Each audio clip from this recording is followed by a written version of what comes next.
Excuse me, is your name Simon? Yes, sir. It is you. We went to school together. This is my wife, Robin. This is, I didn't get your name. Gordon Mosley. Gordo. Gordo? Oh, my God. I'm so sorry I didn't recognize you. It's been a very, very long time.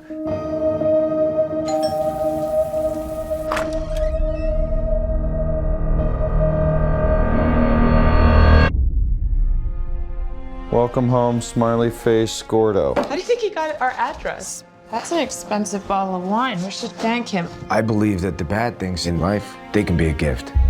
That guy's odd. He's a little socially awkward, but I can be like that. Gordo, hi.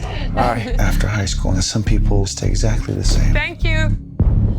He's delusional and thinks that we're friends. Thanks for a lovely dinner. Fish food. You don't find that a little troubling? I said that I wanted fish. And all the visits when you're alone. They used to call him Gordo the Weirdo. I think he's nice, and he's been very generous. What you're talking about is a one-sided friendship. You're essentially being forced into a breakup. There's no easy way to say this. Don't visit us anymore. Like Simon in the film, Jason Bateman's character, as a kid I was terrified of toy monkeys. You were? Yeah. It probably stemmed from like movies that I probably shouldn't have been watching when I was a kid, like The Devil's Gift, which also has a Chiming monkey in it. But do you have anything in your life that you find that's probably inherently not scary at all, but you find it scary? I used to be terrified of water when I was a kid. Like, funnily enough, now I'm not terrified of water at all. I surf all the time, but I used to have these like crazy dreams when I was a kid where I lived, which were that the valley I was living in was getting flooded.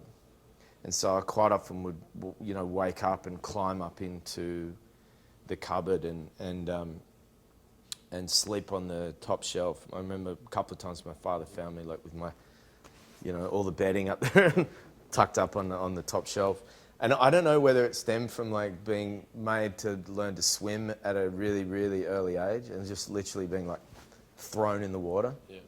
But it's crazy what people are frightened of. I know someone who's terrified of bananas. You ever heard of that? It's a true phobia, banana phobia. Slipophobia? Slip? Yeah, because you slip on them. Yeah. But also like just the texture of them, eating them, the smell of them.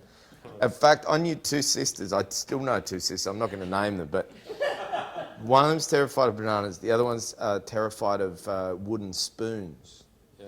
And I saw this argument, this fight between the two of them, and the way the fight manifested was one of them was peeling a banana in front of the other one with this sort of malicious intent, and the other one's like, you know, the moment she started chewing it, the other one ran off to the kitchen and came back with a wooden spoon and starts going, and then they both go, oh! It was like they were both holding kryptonite out to each other. It was weird. I'm glad that you're terrified of monkeys. You've gotten over it though?